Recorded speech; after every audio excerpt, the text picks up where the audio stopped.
মুড়ি ভাজা খেতে ইচ্ছে করছে। মুড়ি ভাজা? মিষ্টির মা মনে মনে ভাবতে লাগলো, বাপ মারা মেয়েটা জন্মকে সামান্য মুড়ি ভাজাই খেতে চেয়েছে, যাই নিয়ে আসি। মা, কি হলো? কিছু না মা, আমি এই যাবো আর এই তোর জন্য মুড়ি ভাজা নিয়ে চলে আসবো। সে অমাবস্যার রাতে মিষ্টির মা বাড়ি থেকে বেরিয়ে চলে গেল। চারদিকে অন্ধকার, ঠিকভাবে কিছুই দেখা যাচ্ছিল না। হুট করে বিকট এক হাসির শব্দ বাতাসে ভেসে এলো। আজকে অমাবস্যার রাতে আমার জন্য তুই এসেছিস? নিজেকে আবার তোরে সঁপে দিবে নাকি? এই আওয়াজ কোথা থেকে আসছে? এই ভয়ঙ্কর কণ্ঠ কোত্থেকে আসছে? মিষ্টির মা সেখান থেকে পালাতে লাগলো, আর তখনই ভয়ঙ্করী এক বিশালাকার মুখ দুপাশ থেকে এসে মিষ্টির মাকে নিজের ভেতরে টেনে নিল। কেউ আমাকে বাঁচাও! মিষ্টি, মুড়ি ভাজা নিয়ে আর তোর কাছে ফেরা হলো না।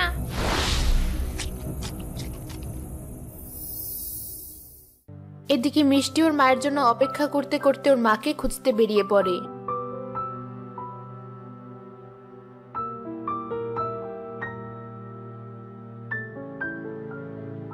মা, কোথায় গেলি? তোমাকে তো কোথাও খুঁজে পাচ্ছি না। কি হয়েছে মিষ্টি? তোর মাকে খুঁজছিস বুঝি? হ্যাঁ পূর্ণিমা, আমার মাকে দেখেছো তুমি? কাল রাতে মা আমার জন্য গেল মুড়ি ভাজা কিনে আনতে, এরপর আর ফিরে আসেনি। আমি মায়ের অপেক্ষায় থাকতে থাকতে ঘুমিয়ে গেলাম। সকালে উঠে দেখি মা ফিরে আসেনি। সে কি? আমি তো তোর মাকে দেখেছিলাম কাল রাতে ওই পোড়া বটতলার ওদিকে যেতে। আচ্ছা বুড়িমা, তুমি যাও, আমি দেখে আসি। মিষ্টি ওর মাকে খুঁজতে খুঁজতে পোড়া বটতলার কাছে চলে যায়, কিন্তু আশেপাশে কাউকে এসে দেখতে পায় না। মা, কোথায় গেলে? আমাকে একা ছেড়ে তুমি কোথায় গেলে? তুমি ছাড়া আমার কেউ নেই, আমি এখন একা কি করে থাকবো? মিষ্টি সেই পোড়া বট গাছের নিচে বসে কাঁদতে থাকে। কাঁদতে কাঁদতে হঠাৎ বট গাছের দিকে তাকিয়ে বলে, বট গাছ, মায়ের কাছে শুনেছি তুমি নাকি কত 300 বছর ধরে বেঁচে আছো। তোমার নাকি আবার অনেক আধ্যাত্মিক ক্ষমতাও আছে। তুমি কি বলে দিতে পারো আমার মা কোথায় আছে? মিষ্টি পোড়া বট গাছকে জড়িয়ে ধরে কাঁদতে লাগলো। এই পোড়া বট গাছ প্রায় 300 বছর থেকে এই গ্রামে আছে। এই বট গাছকে কেন্দ্র করে এই গ্রামের নাম রাখা হয়েছে পোড়া বটের গ্রাম।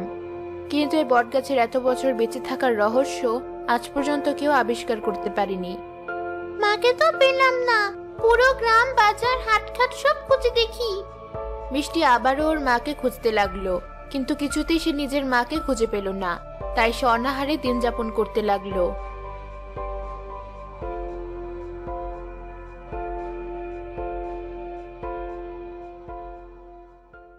আমায় কি একটু খেতে দিবে তোমরা কেউ? আমি 2 দিন থেকে কিছু খাইনি, আমায় কি খেতে দিবে কেউ? মিষ্টি কাঁদছিল, আর সে পথ দিয়ে যাচ্ছিল সে গ্রামের এক ছোট্ট দয়ালু মেয়ে ফুলকি। ফুলকি মিষ্টিকে দেখে থেমে গেল। দাদা, এই মেয়েটা ভাবে কাঁদছে কেন? সে তো আমি জানি না মা। আমি ওর কাছে যাব। কি হয়েছে তোমার? এভাবে কাঁদছো কেন? আমার কেউ নেই, আমার মা ছিল, সেও হারিয়ে গেছে, আর আমার খুব খিদেও পেয়েছে। আহারে, তোমার তো তাহলে অনেক দুঃখ, তুমি বরং আমার সাথে চলো। ফুলকি মিষ্টির হাত ধরে মিষ্টিকে বাড়িতে নিয়ে গেল। তারপর থেকে মিষ্টি ফুলকির সাথেই থাকতে লাগলো। কিন্তু একদিন এক বৃদ্ধা কাঁদতে কাঁদতে ফুলকিদের বাড়ি এলো। আমার বুকের ধন, একমাত্র ছেলেকে বলেছিলাম এই আমাবস্যার রাতে কোথাও যাসনি। আমাবস্যার রাতে যারা বের হয় তারা কেউ ফিরে আসে না। বৃদ্ধার মুখে কথা শুনে ফুলকি এগিয়ে এসে বলে, কি হয়েছে বুড়িমা, কাঁদছো কেন? ফুলকি, তোর বাবা কই? আমার ছেলেটাকে যে পাচ্ছি না। কে জানে আমার ছেলের সাথে গত রাতে কি হয়েছে। মায়ের বয়স বেড়ে যাওয়ার পর থেকে এত বেশি কিটমিট করে, এই বয়সে বন্ধুদের সাথে রাত বিরাতে ঘুরে বেড়াবো, এটাই তো স্বাভাবিক, তাই না? সে তো, তাছাড়াও দেখছি তোর মা একটু বেশি বাড়াবাড়ি করে। মা বলে এদিকে নাকি যে যায় সে আর ফিরে আসে না। চল, আজ আমরা ওদিক দিয়েই যাই, এরপর বাড়ি ফিরে মায়ের ধারণা পাল্টে দেব। চল। দুই বন্ধু মিলে পোড়া বট গাছের নিচ দিয়ে যায়। তখনই শোনা যায় সেই ভয়ঙ্কর কণ্ঠ।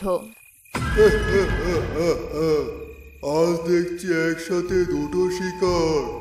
আজকের অমাবস্যায় দুটো শিকার একসাথে খেয়ে বেশ আনন্দ অনুভব করব আমি। একই রে, ভয়ঙ্কর কোটে কোথেকে আসছে? কিরে, তোর মা যা বলেছিল সেটা আবার সত্যি না তো? সেই ছেলের বন্ধু ছেলেটাকে ফেলেই দৌড়ে পালিয়ে যায়। এই বন্ধু, আমাকে একা রেখে কোথায় যাচ্ছিস? আমিও যাবো, থাম। কোথায় পালিয়ে যাবে? আমি তো আছি।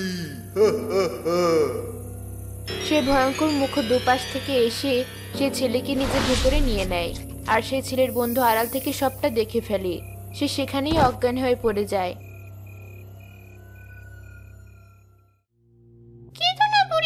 তুমি তোমার ছেলের বন্ধুর বাড়িতে খোঁজ নাও। তোমার ছেলে যে বন্ধুর সাথে ঘোরাঘুরি করে তার বাড়িতে। আমি আজ আমার ছেলেকে খোঁজার সময় ওকে যে অবস্থায় দেখলাম। কেন, কি দেখেছো তুমি? দেখলাম রহিম, আমার ছেলে কোথায়? ও তো তোর সাথে বের হয়েছিল। রাক্ষসী গাছ, ও গাছে রাক্ষসী গাছ। ও গাছ খেয়ে ফেলে, ও গাছ সবকিছু খেয়ে ফেলে। ও সবাইকে খেয়ে ফেলবে, সব খেয়ে ফেলবে। কাউকে বাঁচতে দিবে না, কাউকে না। বলছো কি? তার মানে পুরো বটগাছকে নিয়ে কোনো রহস্য আছে? আমারও তাই মনে হচ্ছে ফুলকি। আচ্ছা, কাল তো অমাবস্যার রাত ছিল, আর আমার মা যেদিন হারিয়ে গেল সেদিনও তো অমাবস্যার রাত ছিল। আমি তো শুনেছি অমাবস্যার রাতে গ্রামের কেউ না কেউ হারিয়ে যায়। বিষয়টা তো তাহলে দেখতে হয়। মিষ্টি, তুমি যাবে আমার সাথে? কোথায়? কোথায় আবার? রহস্যের উন্মোচন করতে। হ্যাঁ, যাব আমি।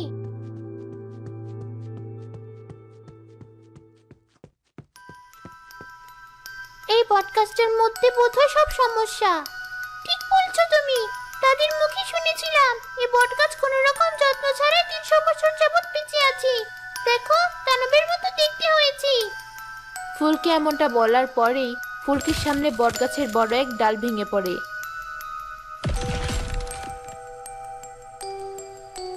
ফুলকি, আমাদের এখন এখানে থাকা যাবে না, চলো এখান থেকে।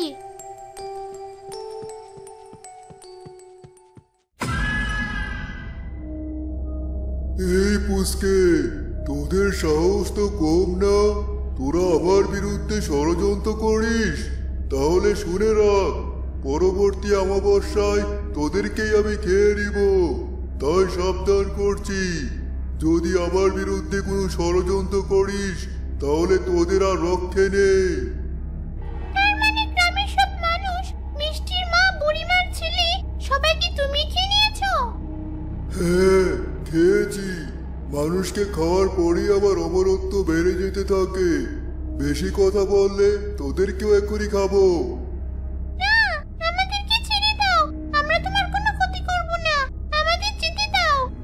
ফুলকি মনে মনে বলে, শুধু এখান থেকে যেতে দে, এরপর তো শিক্ষা দেওয়ার ব্যবস্থা করব আমি।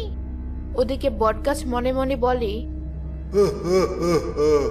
এবারের জন্য শুধু তোদের ছাড়লাম, কিন্তু অমাবস্যা এলে তোদের আমি ঠিক আমার কাছে টেনে নিয়ে খাবো। তাছাড়া এখন তো দিন, এই সময় তো আমার তেমন শক্তি থাকে না, তাই এখন খেতেও পারবো না।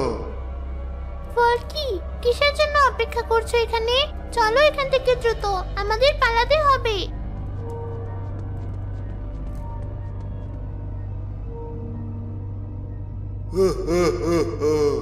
এবারের মতো তোদের ছেড়ে দিলাম, পরের বার তোদের আস্ত গিলে নেব।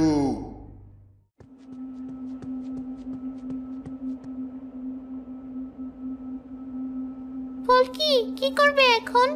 এই পোড়া বটগাছ এতকাল মানুষ খেয়ে বেঁচে আছে, তার মানে আমার মা আর বেঁচে নেই। আমার তো তাহলে পৃথিবীতে আর কেউ রইল না। কিন্তু না ফুলকি, আমি তো আছি, আমার পরিবার তো আছে। আর তুমি ভেবো না, ওই পোড়া বটগাছকে আমরা উচ্ছেদ করব, ওকে শেষ করে দেব। কিভাবে ফুলকি? চলো আমার সাথে তুমি। আমি একজন সাধু বাবাকে চিনি, তিনি প্রায় আমাদের বাড়িতে আসতেন। তিনি ব্যাপারে আমাদের সাহায্য করতে পারেন। ফুলকি মিষ্টির হাত ধরে মিষ্টিকে নিয়ে চলে যায় সে সাধু বাবার কুটিরে। সাধু বাবা আছেন বাড়িতে? কে ডাকে আমাকে? ফুলকির ডাক শুনে সাদা ধবধবে পোশাক পরিহিত এক বয়স্ক লোক বেরিয়ে আসলো। কিরে ফুলকি, তুই এখানে কি মনে করে আমার কুটিরে এলি? সাধু বাবা, তোমার সাথে অনেক গুরুত্বপূর্ণ একটা বিষয় আলোচনা করতে হবে। কি হয়েছে? ফুলকি আর মিষ্টি পোড়া বটগাছের ঘটনা সাধু বাবাকে খুলে বলল। আমি এতকাল সাধনার মধ্যেই ছিলাম, কোনোদিন পোড়া বটগাছ সম্পর্কে এসব ভাবিনি। আজ তোরা আমার চোখ খুলে দিলি। তবে তোরা ঠিকই ভেবেছিস এই রাক্ষসে গাছকে বাঁচতে দেওয়া যাবে না। তাহলে উপায় কি? কি করব এখন?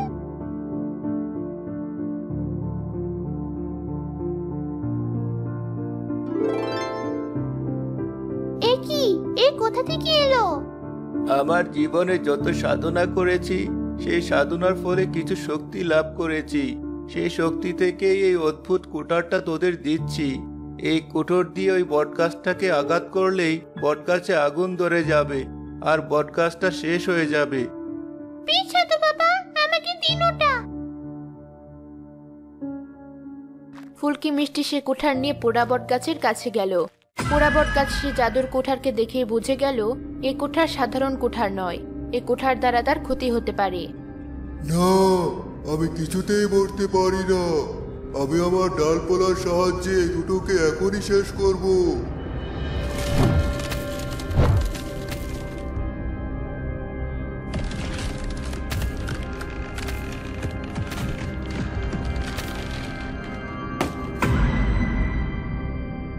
ফুলকি, চলো এখন এখান থেকে সরে যেতে হবে আমাদের।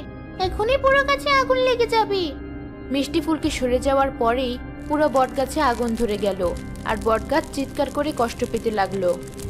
না, আমি মরতে চাই না, চাই না আমি মরতে। দেখতে দেখতে বটগাছটি শেষ হয়ে গেল।